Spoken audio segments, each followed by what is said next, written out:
Tudo tem dois polos, tudo tem o seu par de opostos. O semelhante e o semelhante são uma só coisa. Todos os opostos são a mesma coisa. Puta, que caraca que é isso, né? Quando você lê, fica lindo, não é? Você se sente, às vezes, dividido entre dois opostos. Primeiro ponto é identificar a natureza daquilo que nós estamos sentindo através desse processo de dar nome. Nós todos temos caminhos e fortalezas e meios, e o saber já está em nós. A gente só precisa lembrar.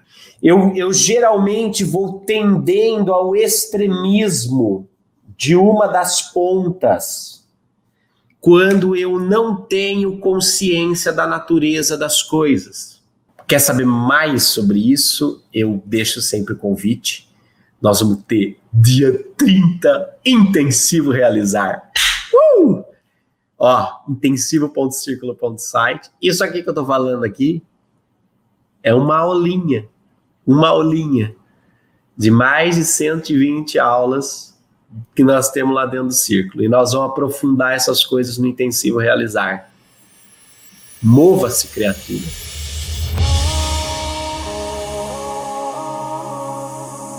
Muito bom dia para todos vocês que nos acompanham. Hoje nós vamos falar sobre hermetismo. Quintas-feiras herméticas no Círculo, né?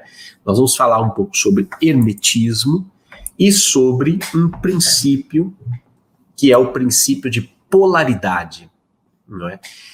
E o princípio de polaridade ele é particularmente útil nos tempos que nós estamos vivendo, porque mais do que nunca nós precisamos elevar a vibração do nosso pensamento, mudar o padrão do nosso pensamento.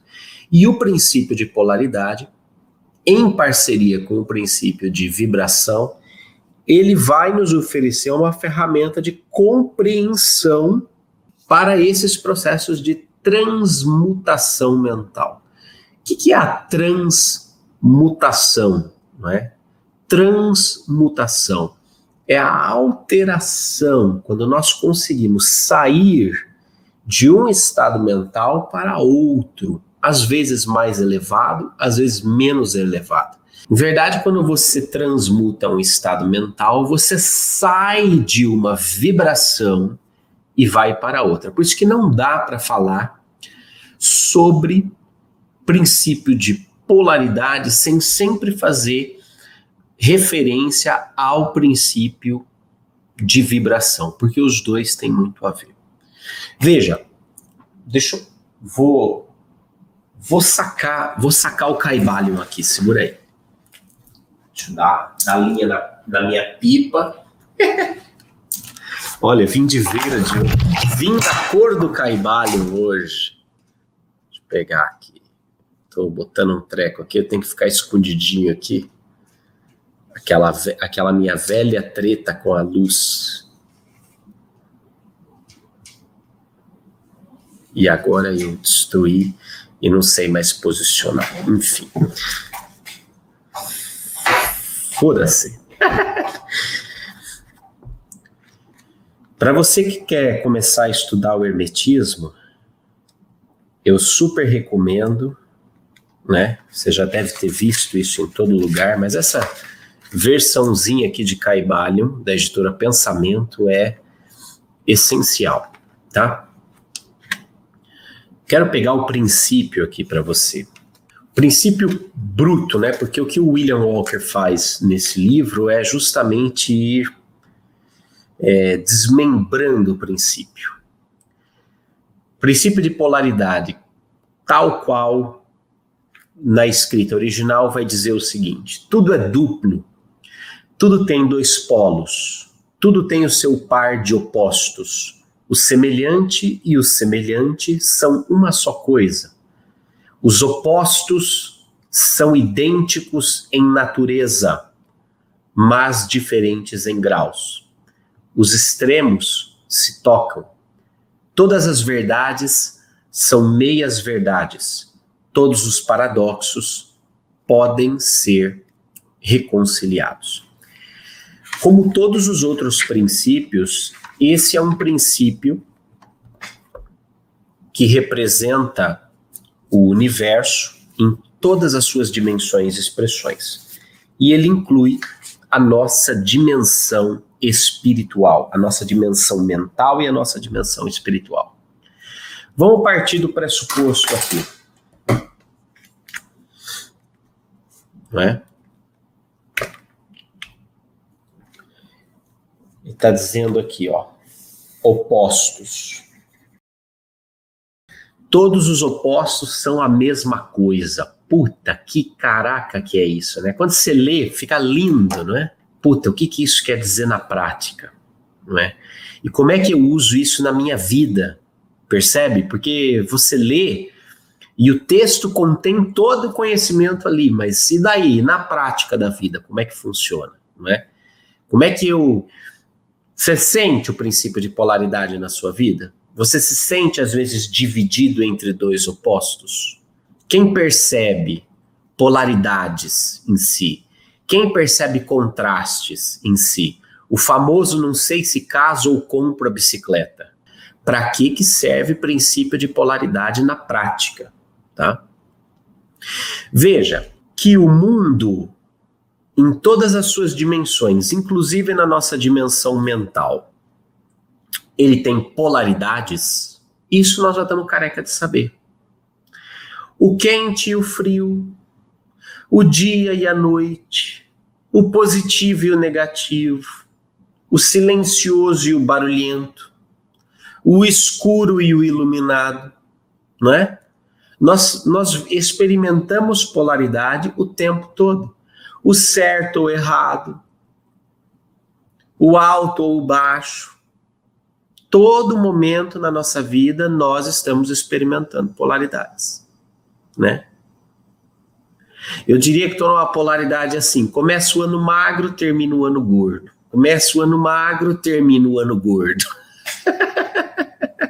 Passo fome, fome, fome, depois tiro a barriga da miséria. Polaridade também.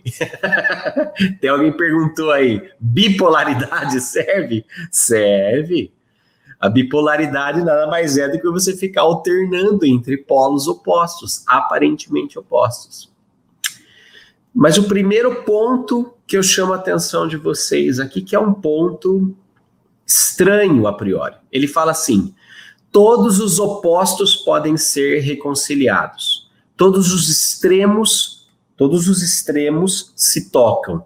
Todos os opostos podem ser reconciliados. Todas as verdades são meias verdades, né? Que catso que ele está dizendo isso, né? Os opostos são semelhantes em natureza, mas diferentes em grau. Vamos lá? Vem comigo devagarzinho aqui, ó. Quente e frio. Vou fazer assim, ó. Até vou fazer uma escala colorida agora, bonita. Você tem aqui o frio, você tem aqui o quente. Tá? São opostos, entre aspas. Ou tá quente ou tá frio, né? Ou tá quente ou tá frio, ponto. Não tem como ser quente ou ser frio ao mesmo tempo. Não podem ser a mesma coisa. O que o Kybalion começa a trazer? A ideia de que, em verdade, eles são idênticos em natureza, mas diferentes em grau. São iguais em natureza, são a mesma coisa no que diz respeito à natureza, mas são coisas diferentes em termos de grau. Ou seja, na sua vibração, nos seus graus de vibração mais baixos, frio. Em graus de vibração mais altos, quente. Qual é a natureza que une essas coisas? Temperatura. Estou passando o conceito aqui meio professor de cursinho, mas você já vai pegar. Deixa eu baixar aqui um pouquinho para você ver. Veja, a noção de que isto aqui é uma única escala de temperatura é o que faz com que essas duas coisas sejam a mesma coisa em natureza. Em natureza, quente e frio são a mesma coisa, são temperatura. Mas em grau eles são diferentes. O frio é uma vibração mais baixa, o quente, uma vibração mais elevada. Mas são a mesma coisa. Daí que veja só, você pode transmutar coisas de mesma natureza, e isto vale para o seu plano mental. Você pode transmutar coisas de mesma natureza na sua mente. Exemplo: covardia e coragem. Você percebe? Você reconhece uma mesma natureza, que é o quê? Vou pegar aqui um terceiro ponto. Qual é a natureza que une essas duas coisas aqui? A natureza da sua atitude diante da vida. Percebe? Eu só tenho a possibilidade de transmutar um sentimento em outro, uma disposição mental em outra, quando eu reconheço a natureza. Não se trata apenas da polaridade em si, ou dos extremos da polaridade, mas, sobretudo, de reconhecer qual é a natureza que faz dessas polaridades uma só coisa.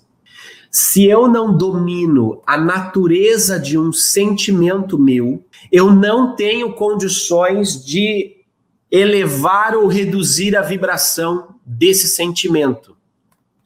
Portanto, o segredo número 1 do princípio de polaridade da transmutação é... Opa, o analfabeto. Analfabeto de novo.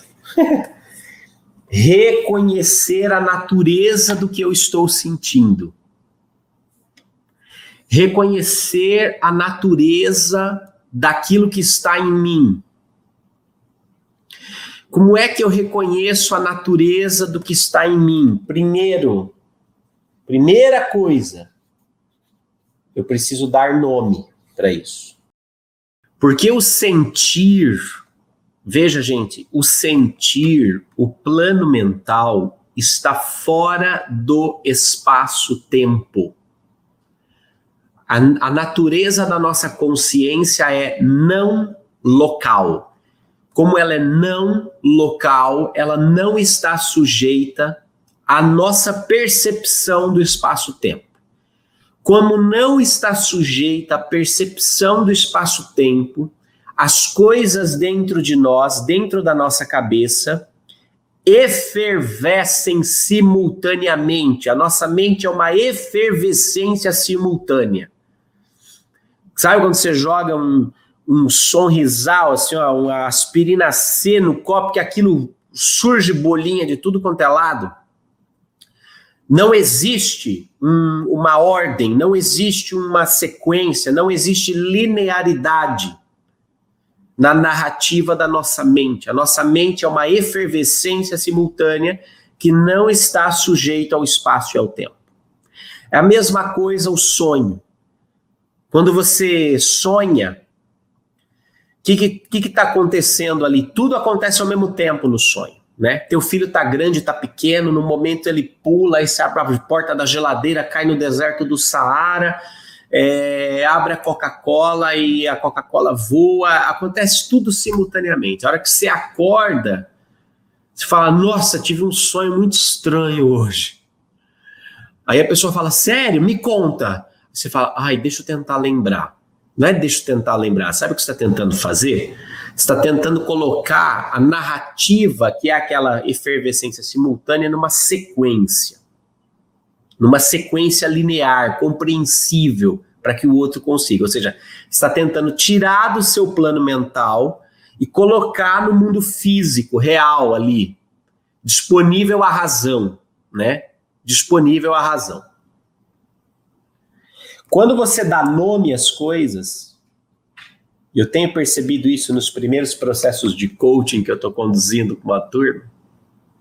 O que você está provocando? Você precisa provocar a pessoa para que ela dê nome àquilo que está dentro do plano mental dela. Porque se só está dentro do plano mental dela, continua ali, etéreo. Não vem para o espaço, não vem para o tempo. Tudo junto e misturado, a Marta está colocando aqui. É isso mesmo, tudo junto e misturado. Quando a gente dá nome, a gente começa a processar isso de uma maneira linear. O que é linear? Começo, meio e fim. Começo, meio e fim. Depois que eu dou nome ao que eu estou sentindo, dou nome ao que eu estou sentindo, eu tenho novamente que dar nome ao que eu quero sentir. Aqui, ó, dar nome ao que eu estou sentindo no presente e dou nome àquilo que eu quero sentir no futuro. Vou pôr aqui embaixo assim, ó, ao que eu tenho hoje em mim e ao que eu quero. Neste momento que eu dou nome ao que eu penso hoje, ao que eu tenho hoje, ao que eu quero amanhã e onde eu quero chegar, eu criei uma escala. E nessa escala eu preciso observar se eu estou mirando um estado de mesma natureza para que eu faça o movimento de sair disso para isso. Primeiro ponto é identificar a natureza daquilo que nós estamos sentindo através desse processo de dar nome. O que acontece no processo terapêutico, no processo de autodesenvolvimento, no processo de coaching, quando a pessoa não dá nome?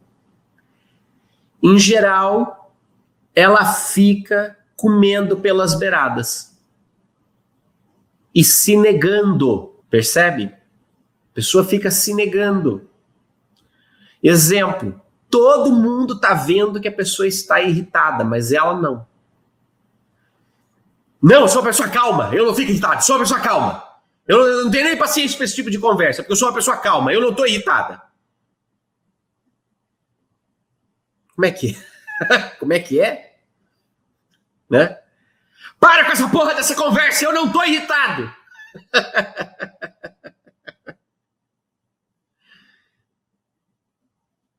Até que a pessoa...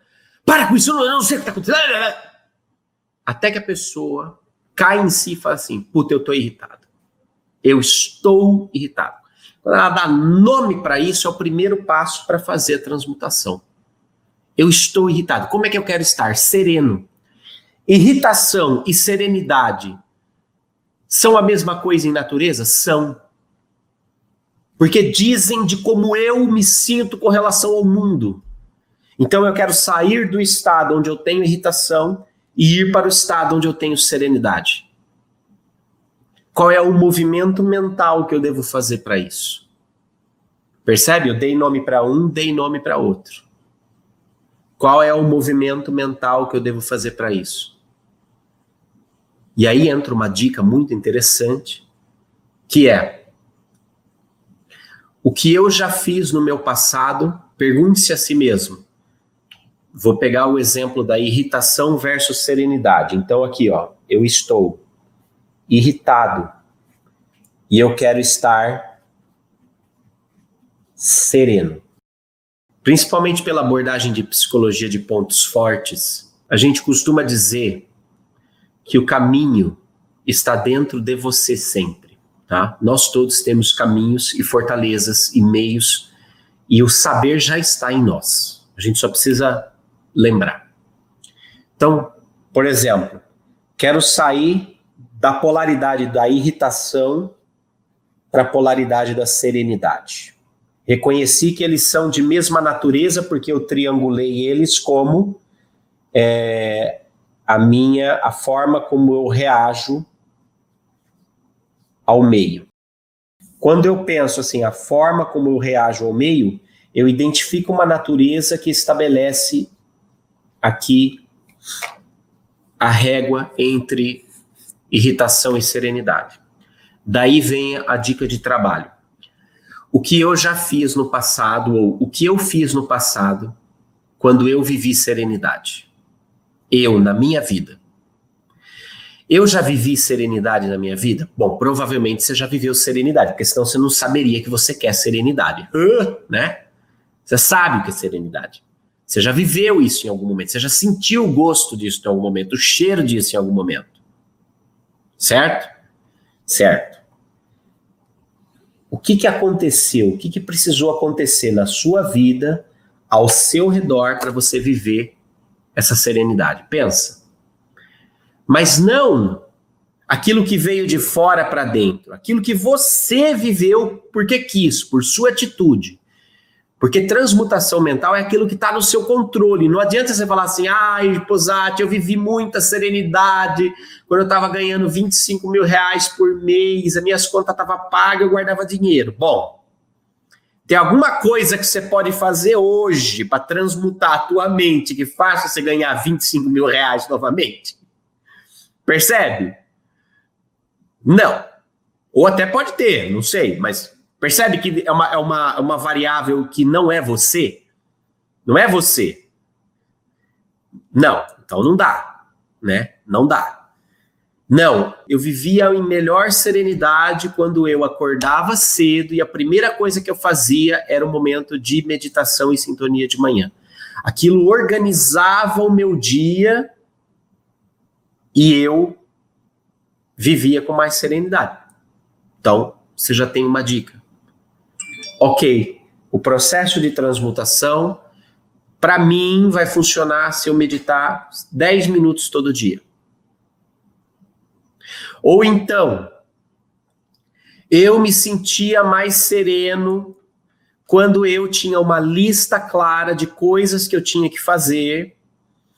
E eu, depois de fazer a lista, eu elencava com números a ordem de prioridades.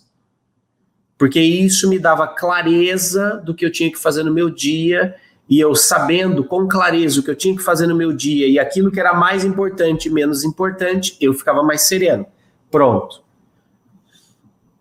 Organização de tarefas como caminho de transmutação mental. Manoel está dizendo, ó, meu processo de serenidade é cerveja no fim do dia. Válido. Válido, Emanuele. Sabe por quê? Não é bem a cerveja, Emanuele. O teu processo de serenidade, no caso, é o alívio da sua tensão. Porque todo mundo, o que é o estresse, o que é o burnout? Todos nós temos aqui assim, ó, temos um certo acúmulo de tensão e nós temos aqui uma tolerância. O que vai acontecendo? Nós vamos trabalhando. Cara, a minha tolerância com o WhatsApp e notificação tá zero, inclusive. Deixa eu desligar isso aqui. Coisa chata. Vou dar um exemplo. A gente não desliga nunca o caralho do telefone. O que vai acontecendo? O nosso estado de tensão vai aumentando. E todos nós temos um limite de tolerância. Isso aqui é limite. Se eu não tomo atitudes para liberar essa tensão, eu ultrapasso o meu limite de tolerância. E aqui, ó, burnout, estresse, irritação. Então, quando a Emanuele falou aqui, pô, minha cervejinha é o meu processo de serenidade, o que ela está fazendo? Ela vem no estado de tensão e quando está chegando aqui perto, ela vai para o happy hour. Aí esse estado baixa. Aí começa o dia de novo, outro dia, outra semana, começa a subir de novo. Quando está lá perto do limite de tolerância, ela derruba. Isso é transmutação. Então, no caso dela, isso não é regra, tá? Isso não é regra. No caso dela, a transmutação dela vem pelo quê? Pelo alívio do estado de tensão. Né? Alívio do estado de tensão. Percebe? Agora, o que acontece, gente? Tem uma coisa aqui que é muito interessante. Falando de estados mentais, de transmutação de estados mentais. Mas, ao mesmo tempo, a gente vê a expressão da polaridade através dessa fragmentação, hoje em dia está muito, muito em voga a polarização. Ou é preto ou é branco. Ou é quente ou é frio. Ou é claro ou é escuro. É como essa extrema polarização do nosso mundo, que não tem nada a ver com o princípio de polaridade. Tem e não tem, mas assim, não é uma... Isso é uma incapacidade nossa ainda de alcançar a expressão do princípio de polaridade. Mas essa extrema polarização que nós vemos no nosso mundo, né? Direita e esquerda, cima e embaixo, certos e errados, essa coisa do tipo, né? Ela é resultado, sobretudo, da perda de contato com a essência das coisas, né? É a perda de contato com a essência das coisas. Quando eu perco o contato com a essência, com a natureza das coisas, a minha tendência é viver essa realidade de consciência binária, ou é A ou é B. Ou é certo ou é errado, ou é preto ou é branco, ou é rico ou é pobre, ou é de direita ou é de esquerda. Eu geralmente vou tendendo ao extremismo de uma das pontas, quando eu não tenho consciência da natureza das coisas. E muitas vezes nós vamos encontrar conflitos, nós vamos viver conflitos, nós vamos viver choques de opinião, choques de relacionamento, porque um de nós, ou às vezes, coleguinha tá no B, você tá no A, e aí pronto, porrada, 8 ou 80. Tem-se uma dificuldade, primeiro, de se identificar o centrão aqui, os diversos espectros da realidade, porque a realidade nunca é 100% A ou 100% B, né? É tipo assim, as pessoas não são personagens de novela, sabe personagem de novela? Ou o personagem de novela é bom ou ele é ruim, já percebeu isso? Ou o vilão é vilão, o vilão é um filho da puta, é um desgraçado, ele é 100% mal, falso, assassino 100% do tempo. E o bonzinho é bonzinho também 100% do tempo, né? É a Ruth e a Raquel. A Rutinha é a boa, né? E a Raquel é a ruim. É sempre isso, é sempre Ruth ou Raquel. E quando a gente olha a realidade a partir desse prisma polarizado de A ou de B, nós, em geral, sofremos. Porque a gente quer botar todas as coisas nessas caixas e quem não está comigo está contra mim. Uma treta.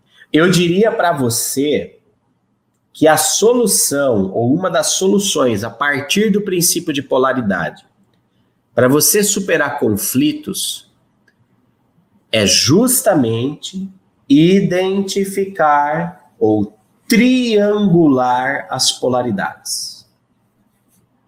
Como é que eu triangulo polaridades? A partir do momento que eu trago para a discussão um terceiro ponto de vista, que é o ponto de vista da natureza da discussão. Quando eu estou entre duas coisas, confuso entre duas coisas, perdido entre duas coisas, o movimento de trazer um terceiro elemento para que eu possa triangular as polaridades e perceber que, na verdade, sempre há um ponto que as une. Pegou? Sempre há um ponto que as une. Eu consigo sair dessa coisa pendular, que ou é certo ou errado, ou é preto ou é branco, tal, não sei o quê, mas espera, tem um terceiro ponto aqui. E esse terceiro ponto, não raras as vezes, quando ele traz clareza sobre a natureza das coisas, ele nos faz livres. O conhecimento da natureza das coisas nos faz livres. Nos faz livres. Eu vou dar um exemplo claro de polaridade. Eu até falei numa mentoria ontem do Círculo e vou falar hoje para vocês. Porque foi como eu aprendi a usar o princípio de polaridade na minha vida. Eu me separei o ano passado e o meu filho foi morar em Curitiba com a mãe dele. E eu viajo 2 vezes por mês e procuro, ao longo desse ano fui desenvolvendo, mas procuro estar 15 dias por mês com ele. Logo que eu me separei, alguém muito infeliz, não muito infeliz, mas aquela pessoa que vem dar pitaco na sua vida sem você pedir, né? Não sei se tem na vida de vocês, na minha tem. Alguém me disse alguma coisa assim, mas você vai morar em outra cidade do seu filho? Eu falei assim, eu tenho trabalho aqui do Círculo, meu escritório, minha vida, né? Meu trabalho está aqui, né, em São Paulo e tal. Como que eu vou simplesmente jogar tudo para o ar, tudo que nós estamos construindo aqui e mudar, né? E daí essa pessoa muito infeliz soltou uma sentença para mim. Você ama mais o seu trabalho do que o seu filho. Veja que frase, né, complicada de se ouvir. Você ama mais o seu trabalho do que o seu filho. Ou seja, o que fez? Essa pessoa, quando falou isso, ela colocou o meu filho e o meu trabalho como polaridades. Então, o meu amor ou estaria direcionado para um ou para outro. Então, no caso, falou, olha, você ama mais o seu filho do que o seu trabalho. Você ama mais o seu trabalho do que o seu filho. Cara, isso doeu profundamente em mim. Profundamente em mim. Porque eu confesso para vocês que eu toda vez que vou, visito meu filho e fico em Curitiba, eu tenho 6 horas de viagem de volta para chorar. De saudade, de ausência, etc e tal.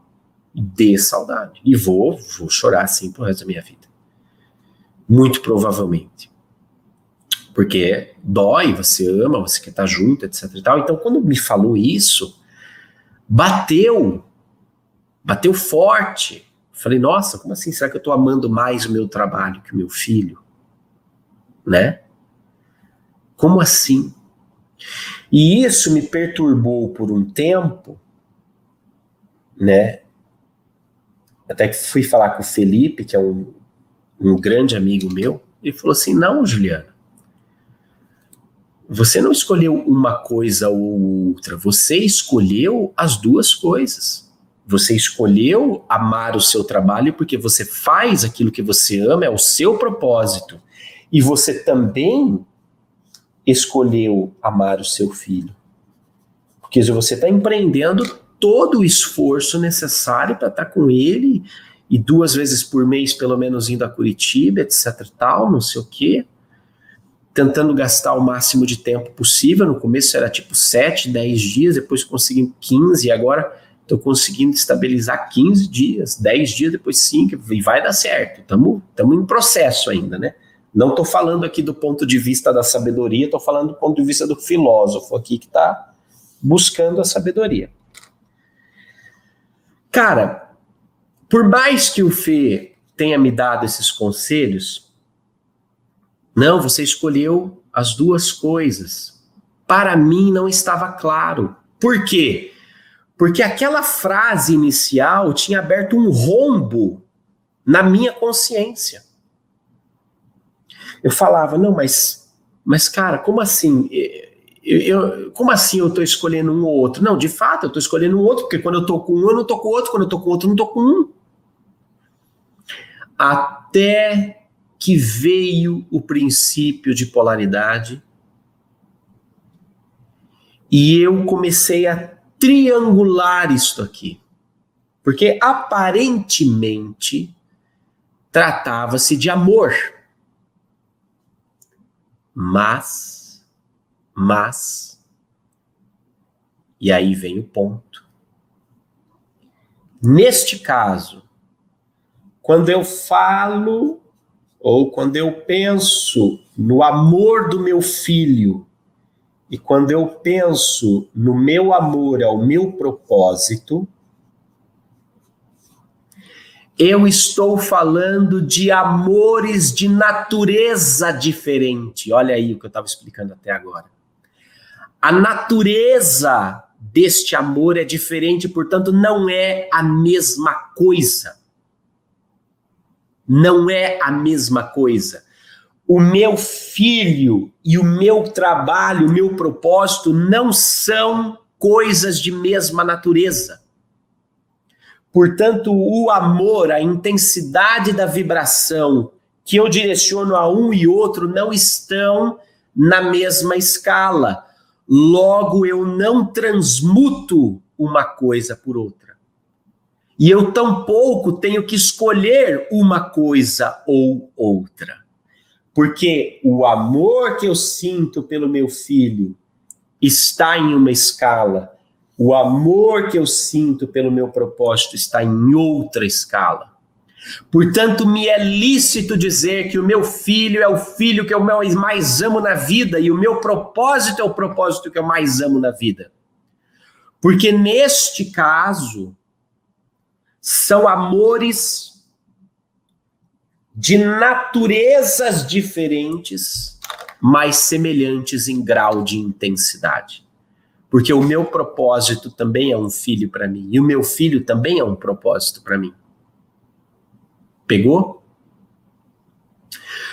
Portanto, eu vou voltar a insistir com vocês a partir deste exemplo.